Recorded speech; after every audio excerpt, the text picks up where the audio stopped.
Hi everyone, welcome to another short lecture in the series Imperial Power in the Roman World. We're very fortunate today to have Professor Eric Moormann with us. Eric is a specialist in ancient Roman paintings, buildings and iconography. He's both an archaeologist and a classicist, and he has published extensively on a wide range of topics, including Nero, Domitian, Roman topography, and indeed the city of Pompeii.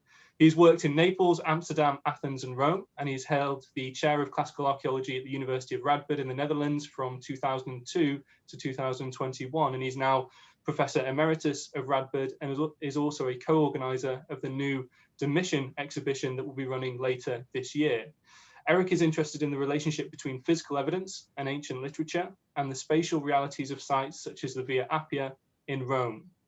And what Eric is going to be talking about today is the Emperor Domitian. And in many ways, Domitian stands as one of the classic examples of a bad Roman emperor. He can appear as a violent, unpredictable, and jealous figure who ruled through a combination of fear and terror.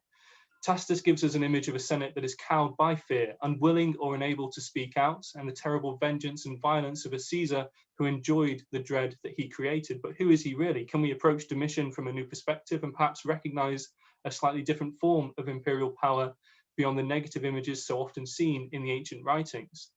In this talk, Eric will provide a detailed analysis of Domitian's efforts to reconstruct Rome, looking closely at the material evidence to recognize the important ways in which the emperor emerged and engaged with the physical topography of the ancient city.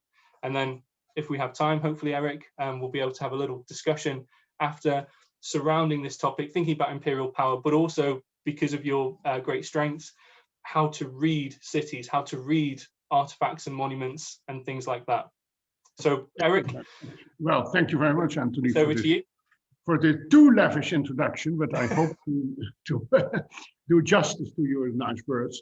It is a nice thing to take Domitian as an example of how you can practice power in this case, in physical environment. That means in the city of Rome, of course. He is known as one of the worst emperors ever, and that has all to do with the bad reputation he had due to his relationship with the Senate. And in fact, the Senate, which was already toothless after Augustus, more or less, still held up that idea of being the great and the most important body or the power within a Roman society. But in fact, the emperor was, of course, a dictator. I mean, he was no less, he was no more. And he could be a nice person, or he could be a bad person, or whatever. And it's not my my scope here to reassess every aspect of Domitian's work, but to look closer at his endeavorings as a builder of Rome, as a sort of creator of a new town. And because interestingly enough, we have, of course, the famous studies and analysis of Augustan Rome as being a new town after the Republican era. And at the same time, we have it also for Constantine, but for Domitian, there is not that much of that kind. And Anthony, you have to make me allow me to share the screen. Excuse me, that cut later, of course. I think that should work now, I think, Eric. Yeah, now it's going. And I make the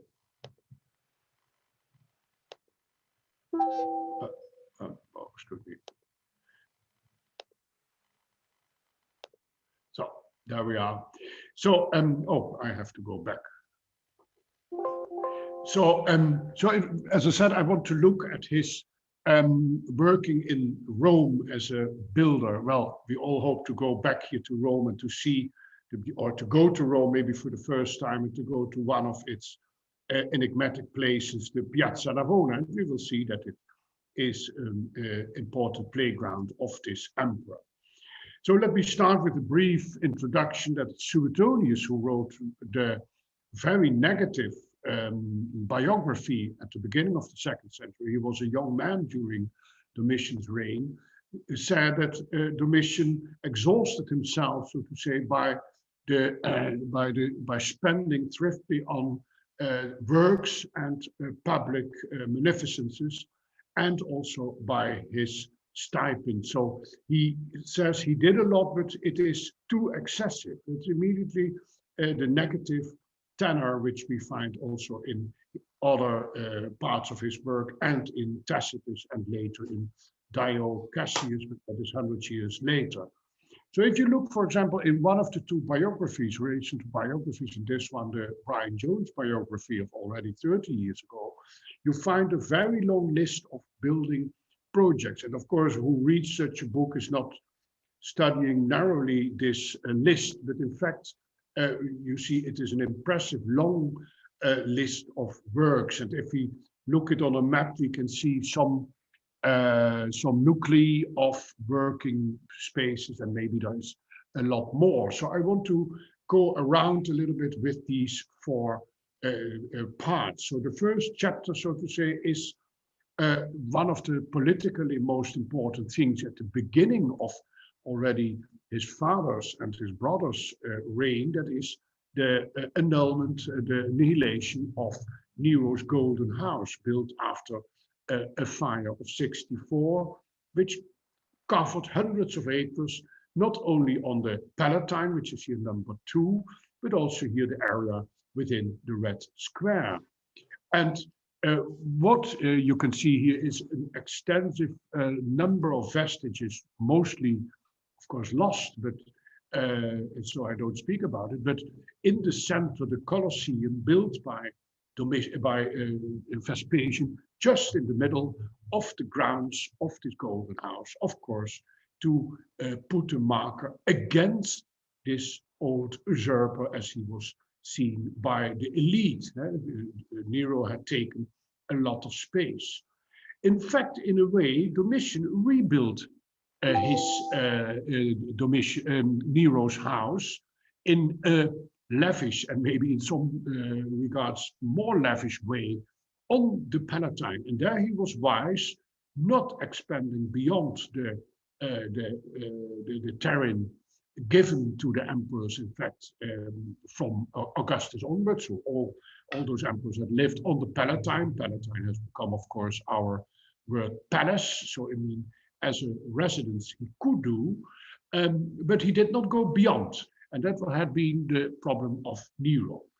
This palace in various parts is known as you can see, Domus Flavia, the house of the Flavians, and the house, the Domus Augustana, the house of Augustus. But in fact, it is one big complex with maybe here, whereas A and B, the main rooms for receptions, dinners, dinner parties, which were described also by Martius and Tacitus, two poets at the court of the emperor. And also here, intricate rooms in very interesting forms. And here at the left, you see more or less in the same scale, the pavilion of Nero near the Colosseum. And you see it's much smaller, but it has similar rooms here, and round rooms which we find also here. And there we can see that the emperor, the new emperor, used in fact shapes already created for Nero. So in a way, he anchored his work in that of one of his predecessors, without, as I said, expanding too widely in the terrains of the property of the Romans, as it was suggested by various authors. So his architect Rabirius was known as a person who made very playful forms, as you can see here, with round, with vaults, with umbrella vaults, all sorts of vaults, meticulously studied by Wulf-Wright, a German architect who passed away a couple of years, very young, sadly. And so we know a lot about these shapes here. And left you see the Golden House dome, and to the right it's one of those umbrella-shaped rooms. So you see a lot of correspondences with that work of Nero. But and that should be seen also in the atmosphere of its interior decoration, entirely clad with marble on floors and walls, and only where you can put the marble, that means in the vaults and And of course, the, the ceilings, there you find wall painting or vault or ceiling paintings. Martial describes this thing that you see where you see the Colossus of Nero, that was the big statue which also gave later the name to the Colosseum. Now we have the amphitheater, that's what here, so where once was one house in town, now we have the moles, the big construction of the amphitheater at the place of a lake, the Stacta Neronis. There we have baths, thermae, and we have the portico of Claudius. So he said, and that is what he is famously said, Reddita Roma sibist et suntai preside Kaiser daelicie populi, quae fuerant domini. So Rome has been given back to itself, and now under your guidance, O Caesar, they are the delicacies or the playgrounds of the people, playgrounds which were those of the dominus, of the emperor. So here you see that Domitian, as also of course like Vespasian and Titus, transformed private playgrounds into public playgrounds or into public monuments. We do not have any longer very much of a huge complex dedicated to the last divinized emperor, Claudius, which was maybe completed by Vespasian and also still worked on by Emperor Domitian. Important is also here to see also a sort of connection with the past to reinstall, let's say, also the house of the Julio-Claudian emperors from Augustus up to Nero, but Claudius is one of the supposedly good ones. And there are some remains under a later church, which you see here downstairs, and a wall, a huge wall, where there had been a nymphaeum, a sort of water complex looking towards the valley but now it filled with streets and modern houses. Of course, the amphitheater is the most famous building, paid with the manubiae or the spoils and the money taken from Judea, from Jerusalem especially, from the temple of the Jews, which was demolished destroyed by Titus, and slave-made people, maybe many Jews were brought to Rome and had to build the Colosseum. Domitian wanted also to do his share, let's say, in the Colosseum building, which had officially been completed in 80, so under his brother. So he added this upper ring here, especially the seatings, so he could expand from 50 to 75,000 people, the attendance within the complex. He installed here the carceres, the lower grounds with places to store the animals and the gladiators for the games. And he added the so-called ludi for training grounds. And that is here, in fact, it is at the bottom right under the Colosseum. You see it here partly preserved, which has an amphitheater round here in the middle.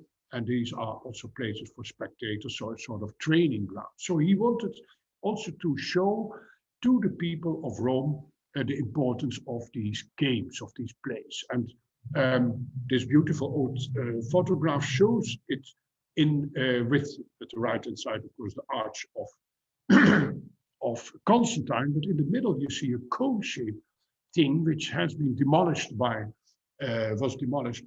Mussolini or under Mussolini, which was a huge public fountain, meta sudans, the sweating turning stone, and the turning stones which you have in an amphitheater or in a circus where you have to run around, and which should be a reinstallment of a similar fountain by Augustus.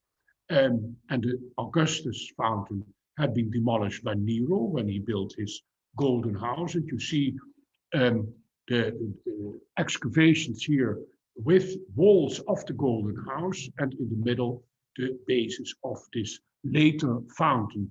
And we do not have any inscription, but we can assume that there was an inscription saying that maybe the Meta Sudans of Augustus was restored by the new emperor. And of course, waterworks were important also to get water and to get fresh air in the area around the Colosseum. Most recently, maybe it has been argued that Domitian even started the huge baths of Trajan on top of the buildings, which you see here down, of the Colosseum, of the buildings of the Golden House of Nero.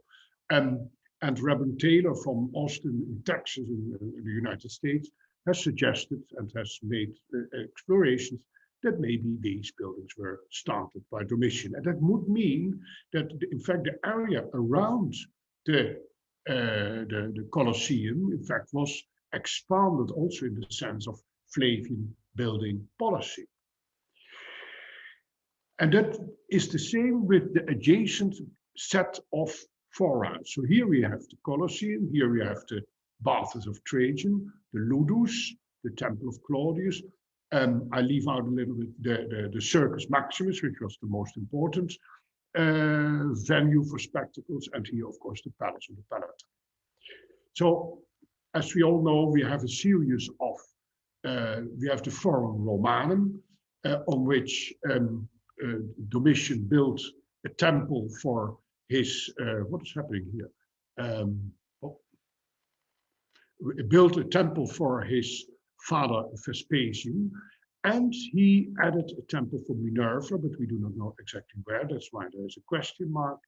And he built in the center a huge monument for himself. And that, of course, would be criticized by authors, because this colossal statue, equestrian statue, was similar to that of Saul, of the Colossus of Nero. But the Colossus of Nero was never demolished. I mean, it was transported by Hadrian to the Colosseum and was still standing maybe in the medieval ages, in the Middle Ages. The Equus, the horse statue, was immediately demolished after the death of Domitian. You might compare it to how we demolished statues of Saddam Hussein, or we, of course not we, but how people in modern ages demolished the statues of Saddam Hussein in Iraq, or also now of old Western Indian company people who were slave traders also in Britain and also in the Netherlands. So we see always that the memory of bad persons can be erased, in fact, and this was a great case of that. There were a lot of other monuments, of course, the arches, and we still have the arch of Titus on the Forum Romanum, and that could remain because it was, of course, dedicated to a good emperor, Titus, although it was built by his brother. But his brother is not mentioned in any of the inscriptions. There was another arch in the Circus Maximus, of which only some fragments have been found. And the relief you see in the bottom shows a series of arches and the Colosseum in the middle. And Suetonius reports a pun in Greek, that the words archi sounded apparently like arche in Greek. Arche, it's enough, it's basta, you would say in Italian. And so people said, well, there are enough arches of the Emperor Domitian. So to go back to those agorae, to those fora, first of all, there was the Templum Pacis, which is here on top, built by Father Vespasian, where, among others, statues from Nero's Golden House and the treasures from the temple in Jerusalem were shown, were on display for ages, apparently. And next to it, the small forum, the longish forum transitorium. And here you have, of course, the forum of Augustus, the forum of Caesar. The forum of Caesar was also expanded and embellished by Domitian. And nowadays we think that here, where we know that the forum of Trajan is expanding, that there maybe also start of this new complex was made by Domitian. We had to write at Santa Basilica Emilia on the Forum Romanum and the Curia. So you see how these complexes match, in fact, the old Forum Romanum. The Templum Pacis was long only known from the famous marble city plan of the time of Septimius Severus, around 200, but parts have been excavated over the last 20 years. Roberto Meneghini, there is a large monograph by Piero Tucci in English a couple of years ago. So we can reconstruct more or less parts which now can be seen along the Via dei Fori Imperiali, where all these the street of the imperial fora, parts shown in red can now more or less be seen. And as I said, the treasures from Jerusalem, like the menorah and the arch and the big trumpets, were on display apparently in this monument. Excuse me. Were on display in this monument, which of course then became an important Flavian aspect of the restoration. The forum transitorium means that it was a transitus, so transfer away between the forum Romanum, for us in the lower section in the lower part, towards the subura, that's here the big area around at the northeast of all these fora, the very crowdy area for the plebs of Rome, as they used to say, although also Caesar was born there. And this forum contained a temple for Minerva, who was one of the venerated, especially venerated goddesses of Domitian. And as you see, it was renamed Forum of Nerva, his successor, who labeled also other elements in the area. So the new thing maybe in research is the redating and reconsideration of the Forum of Trajan, which you see here. The building here is a medieval addition to on top of the Forum of Augustus and the sides of the Forum of Trajan. And inside this arch, that's difficult to see nowadays, topographers of Rome have located a large fountain dedicated to Domitian's conquering of Germania, so northwestern Europe. And that might be the beginning of that new Forum of Domitian, which has become, of course, the Forum of Trajan. And the buildings here at the left, which are the Mercati Traiani, the market halls of Trajan, would be parts of Domitian's building. Topographically, it's a very interesting suggestion, because at the left-hand side here, let's say, is the Quirinal Hill. And the Quirinal Hill is the locus of birth of the emperor. Here you see that fountain. Is the place where is the hill where Domitian was born, and where he constructed a huge monument in honor of his family. So, as we know from the inscription of the column of Trajan, this was erected not for his conquering Dacia, although it's of course depicted on the column, but officially because of the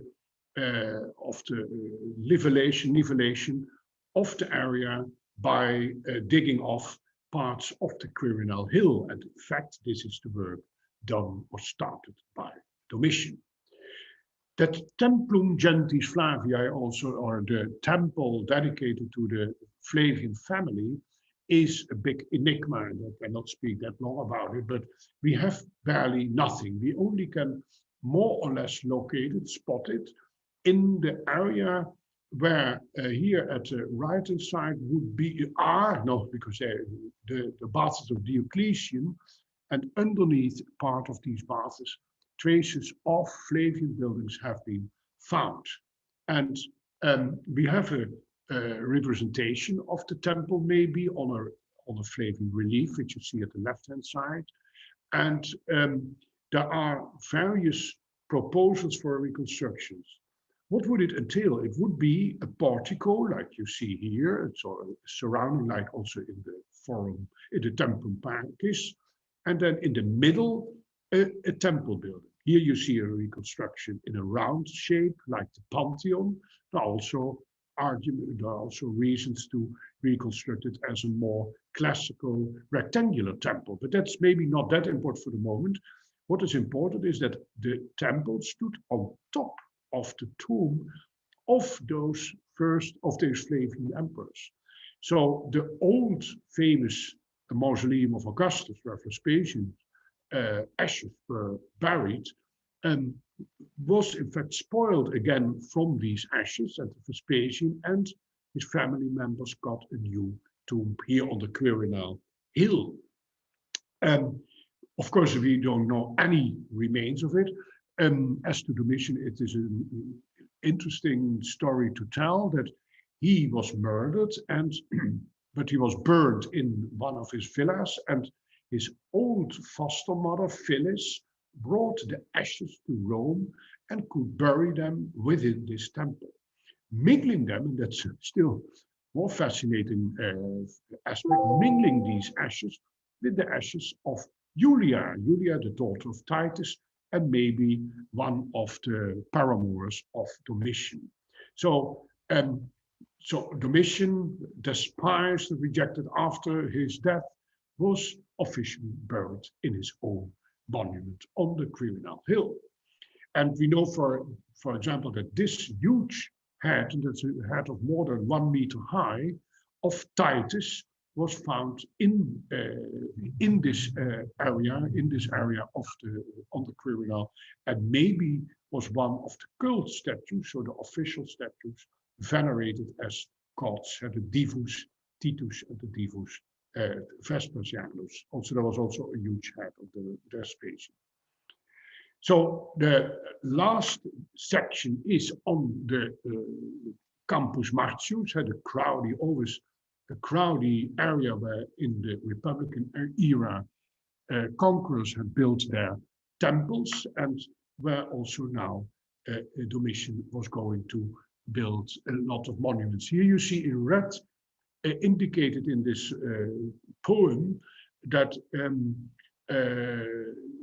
Matthew describes here some of these monuments, the Saipta, which were an old building for elections, Memphitica Templa, that's the temple of Isis, a lot of Pendentia Tecta, maybe sort of portico buildings, the theater of Pompey, baths, other baths. So all these, and a lot of monuments he describes here.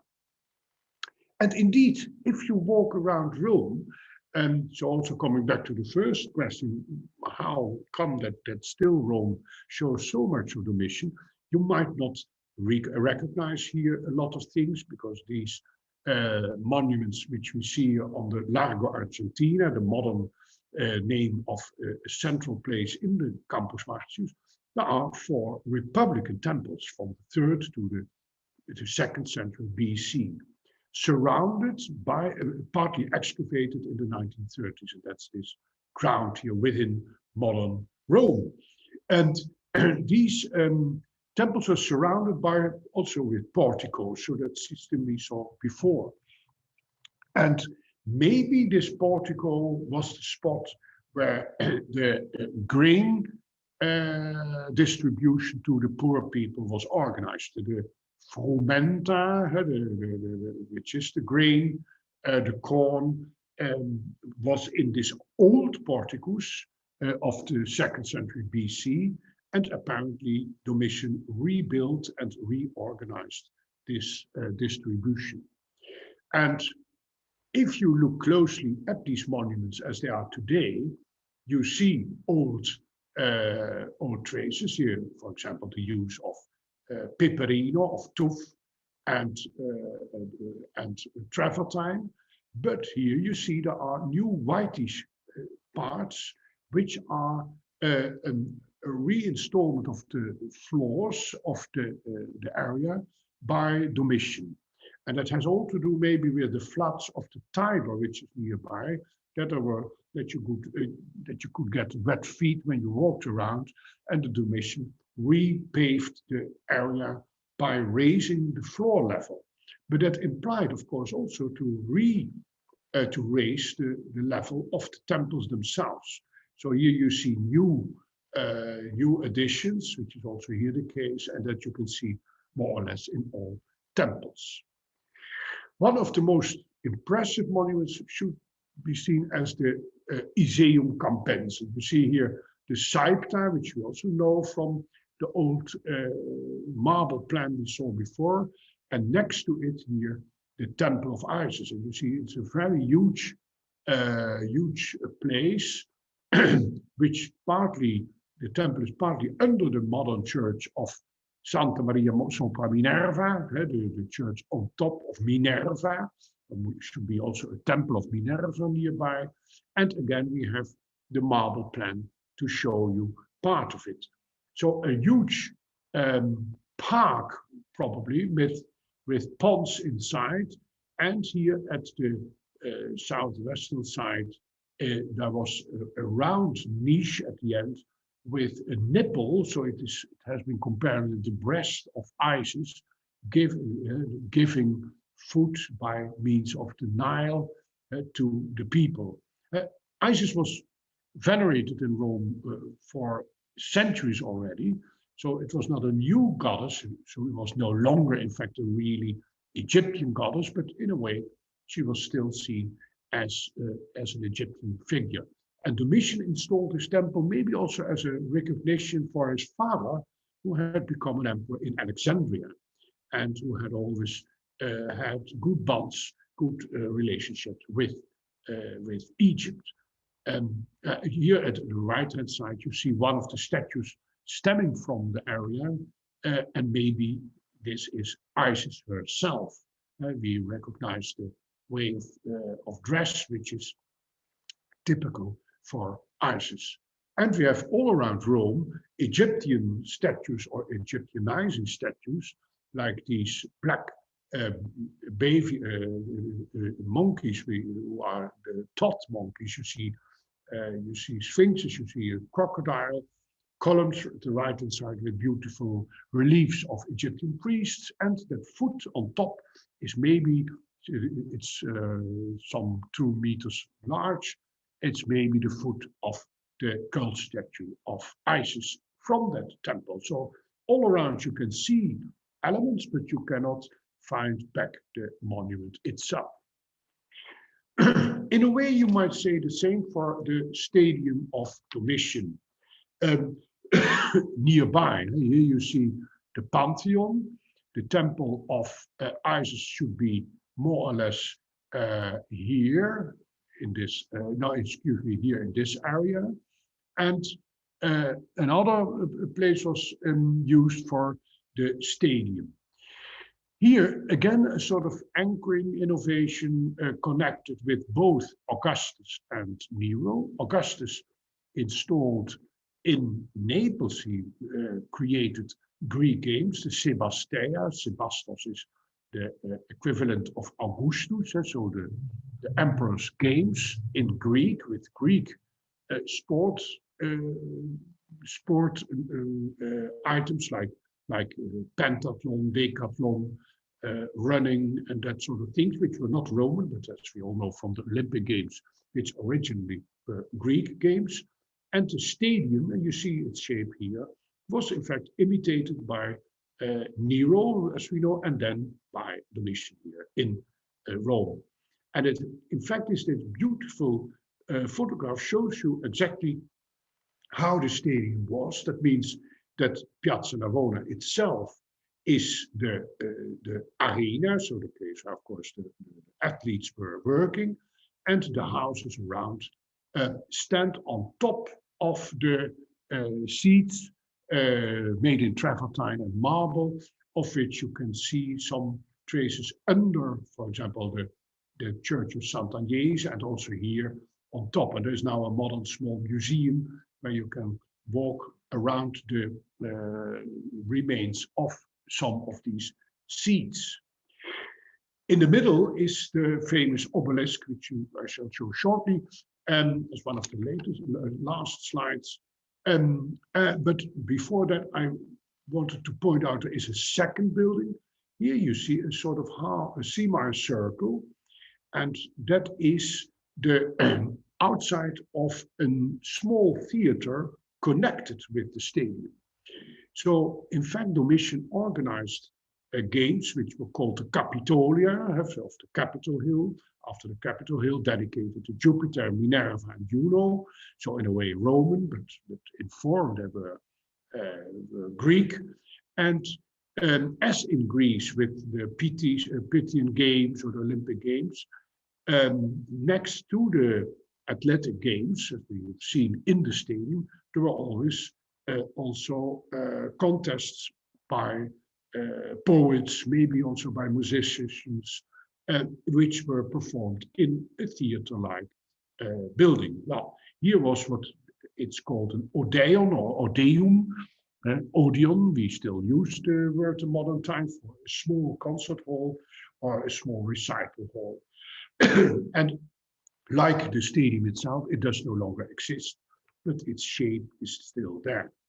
So Domitian created new games, which apparently lasted also after his death and were performed not only in Rome, but also in other parts of the empire. There's a modern research by my Dutch colleague Onno van Nijf on this aspect, who has shown very clearly that the games of Augustus, Nero, and Domitian got a follow-up in the Roman provinces. As I said, I wanted to finish with one of the enigmatic monuments we still know. That is the obelisk on Piazza Navona, carried by the four river fountain created by Gian Lorenzo Bernini in the 1650s. This obelisk bears real hieroglyphs, counting, in fact, the blessings of Domitian given by the land of the Nile, so a connection with Egypt. Well, that this obelisk was not ruined or destroyed afterwards is simply the fact that, of course, no one could read the text.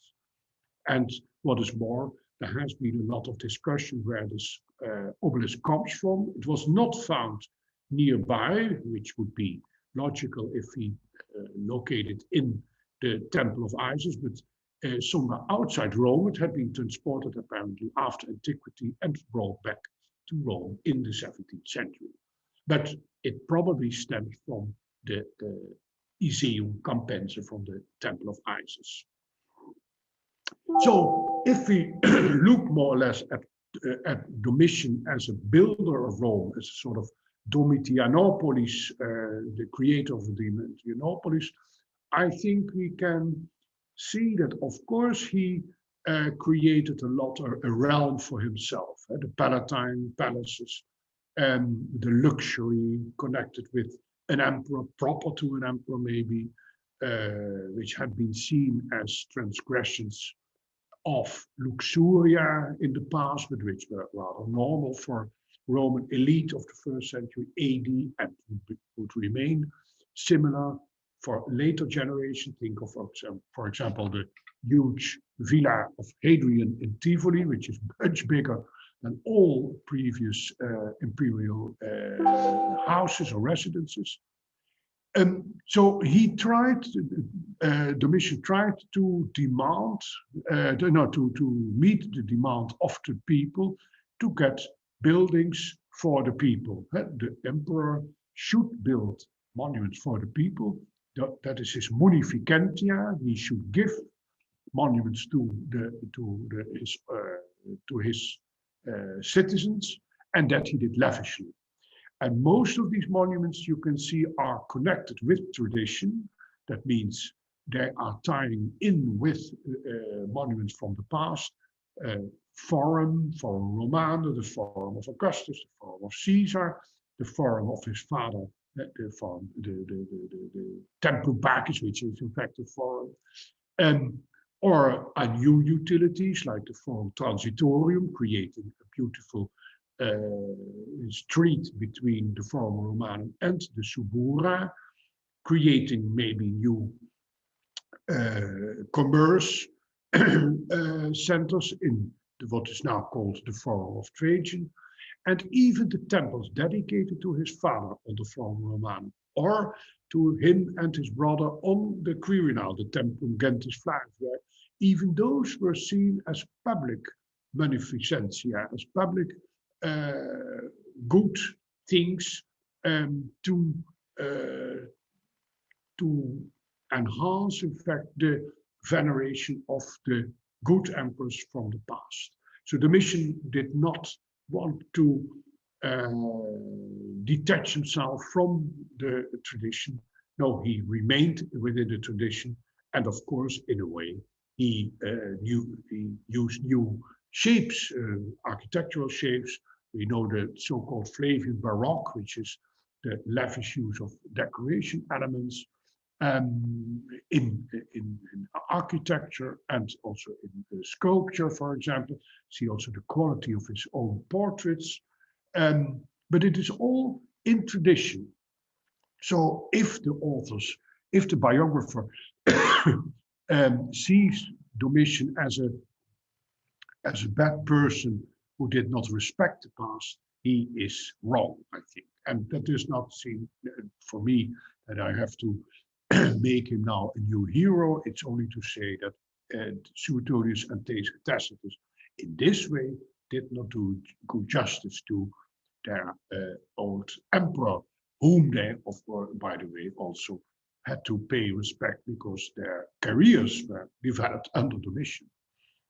Augustus is, as he was for many emperors between Augustus and Domitian, and would be for emperors after Domitian, Augustus was the hallmark, was so to say the meta you had to achieve, you had to dialogue with, you had to use as the starting point of the empire. So if an emperor, and Domitian was one of those, wanted to justify also his reign and justify his deeds, he had to try to find an anchor in the past. And then Augustus and the tradition was then, and Domitian used them.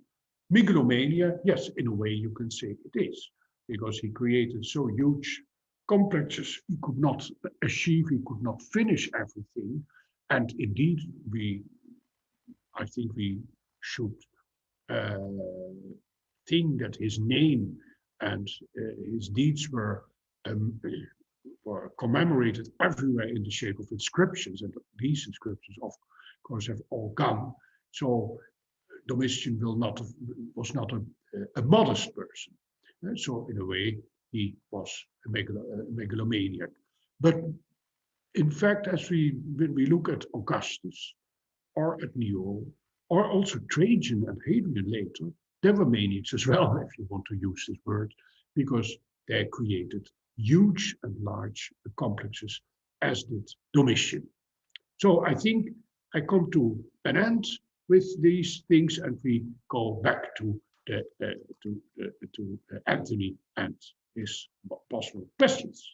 Excellent. Thank you, Eric, for what was a fascinating talk. And in many ways, what it touches on is all the different ways you can imagine imperial power. By taking Domitian as a case study, what we're reminded of very forcefully is that the past matters to Rome, and the past matters to both the Roman emperors themselves, but also the Roman people. And it's a complex discussion, it's a complex dialogue with the past that kind of shapes the contemporary understanding of power. And when we look at Domitian, and we're often so willingly led by Tacitus or Suetonius, and we see him as a bad emperor, actually what we can get a sense of when we think about his building project is he is just in many ways like another emperor. And as you were saying, Eric, for good or ill, these are ultimately dictators. And there was a really nice modern parallel there, you know, the stripping down of statues and things. They have some kind of absolute power. And whether they're using that for good, obviously not our understanding of good necessarily, but the understanding of contemporaries, or they're doing something that is perhaps, you know, rather more focused on themselves, their image. I think, for example, you can compare it, for example, in the 19th century empire of Britain that you see in huge towns like Liverpool or Manchester. You see not only the industry, but that those industrial emperors, who they were, created huge buildings for the public, like museums, like bath buildings, like post offices, which now maybe no one uses any longer. But if you look at that sort of buildings, and often now they are decrepit because it's difficult to maintain all those things. In large cities, and I can also, of course, give examples in the Netherlands.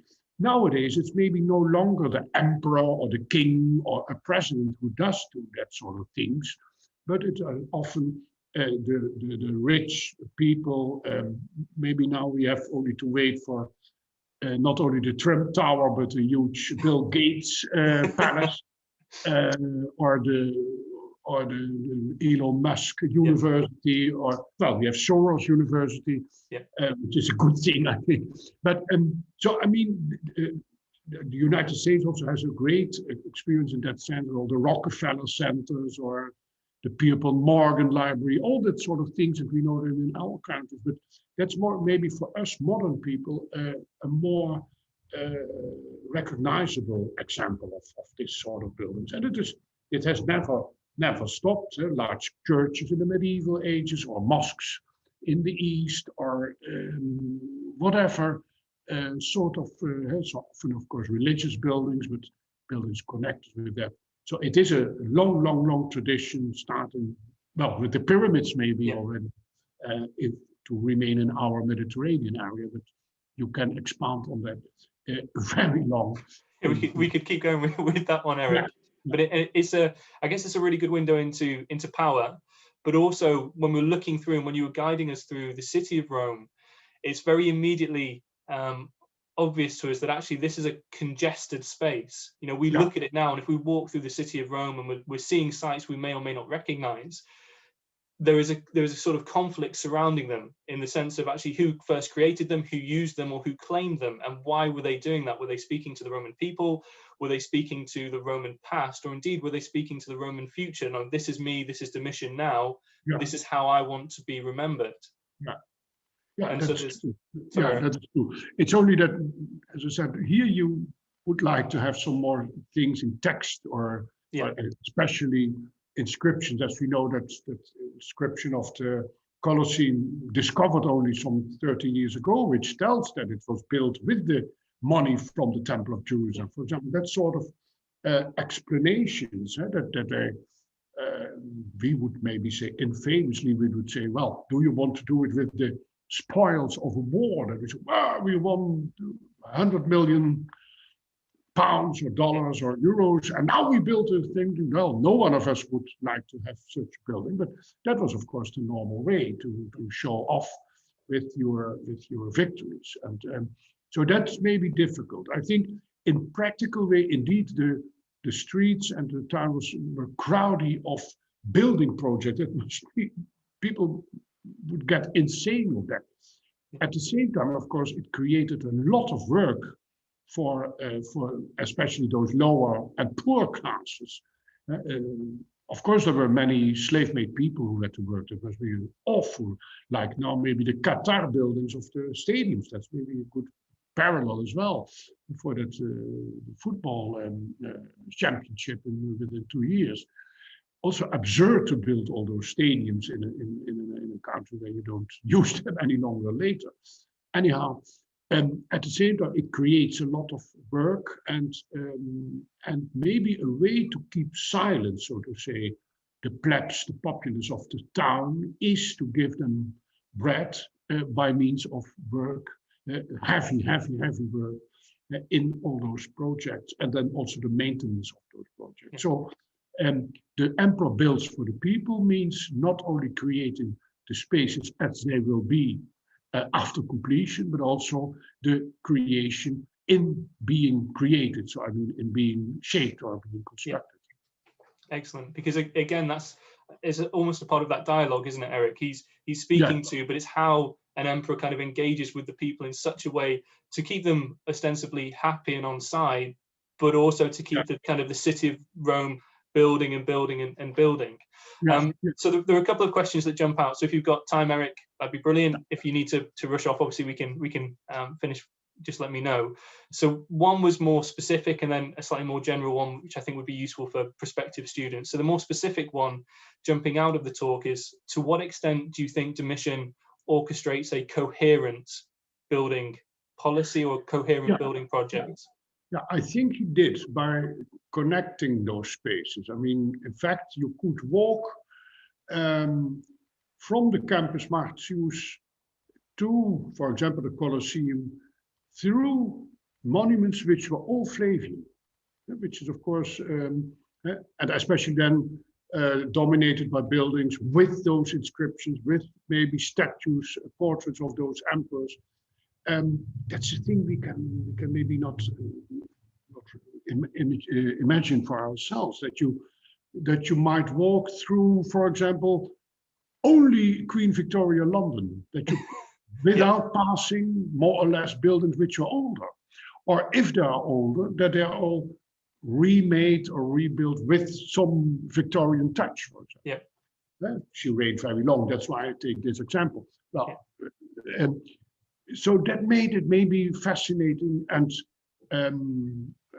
I think no one has ever imagined or to write down that you indeed you can have a Domitianopolis. We know the word Neropolis, which was used for Nero to recreate the town, and he did some of it. But in fact, it's Augustus, so you might say Sebastopolis, and then you have Domitian. I think more than any other emperor, you might say that you could walk through streets flanked by buildings, all connected with the Flavian family.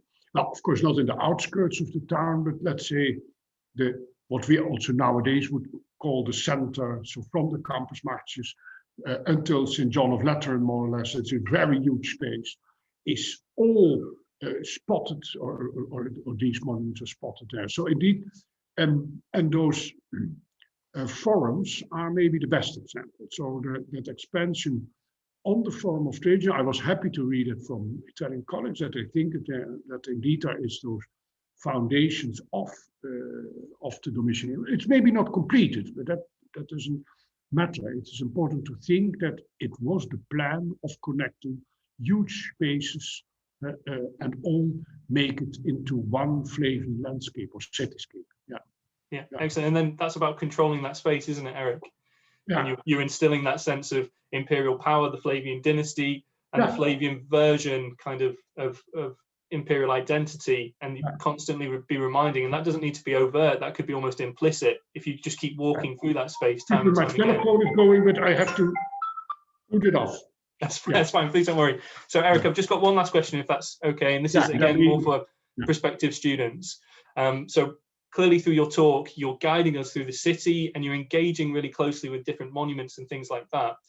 But actually, if we look at an ancient city, and we've used Rome here as an example, how should you go about interpreting it? Should you, for instance, go about reading it, just alongside Suetonius and Tacitus and the sources we're probably more familiar with? How can we interpret a city? Yeah, that's not that easy. I mean, you have to use your eyes and to see that there are several strata going from modern times. So we can start nowadays. It's like an excavation. So there are modern buildings in Rome as well. Then you have the Festus building, the 19th century, then you have the Baroque. And often people stop with looking the huge facades of the last, say, 400-500 years, but even the Middle Ages, which are for many people rather obscure, are very present. And so does antiquity, but not. So how do you walk? It's not that easy. Maybe by looking hard at the monuments themselves, and to think about streets, or how can you walk through a town? Of course, old roads for the greater part have gone, but there are still streets you can follow, like where you can, or those forum sites, as I said, you can really try to experience also the huge dimensions of space, and even in the campus martius, if we cannot see any longer anything of the Temple of Isis, you can try to walk from one point to the other. You think, well, 200-300 meters, all occupied by this space, and it's more fragmented nowadays. Yeah, but it's not that easy, of course. Yeah. No, not at all. I mean, it's something I think I'd struggle with. You know, I'm I very also much used 40 years or 45 years to know a little bit of Rome. I had the luck of living there for 7 or 8 years, but it has its secrets, and also for other ages as well, of course. There's something very special, I think, about Rome, because you're surrounded by so many different periods and so many different. Sometimes they're imitating the ancient style. It's really difficult, I think, to try and almost dismember it and rebuild it. And it strikes me that part of what we really have to have as ancient historians, archaeologists, or classicists is the ability to imagine the past. We really have to try and grasp, like you were saying, Eric, we have to try and grasp the movement of the ancient people, which I always find most difficult. How did these streets work? What could they see? Yeah, because that remains, of course, the most obscure aspect. How did people experience all those things? The models they had, as we said, from all those building places and the constructions and the sounds, the dirt, the smell. Where could you be in a private situation, living in a crowded apartment building? Those things in Miami which fell down a couple of days ago. That sort of tragedy must have been normal in Rome. I mean, so quality of living was not that high for maybe 80-90% of the people, and only if the happy few were really the happy few. So we must not create a too rosy image as well. But at the same time, we cannot only lament, we can also say it's beautiful to have these traces, and we can try to reconstruct parts of it. Yeah, brilliant. Well, thank you, Eric. So just again, what I wanted to say is a huge thank you for agreeing to contribute to the series. Apologies about the issues with the technology at the start. That was all me rather than Eric. But it was a really fascinating talk. It's a really useful one that kind of reconfigures how we could understand not simply Domitian himself, but the wider network and understanding of imperial power. So from me to you, a huge thank you, Eric, and I hope everyone who's been watching has enjoyed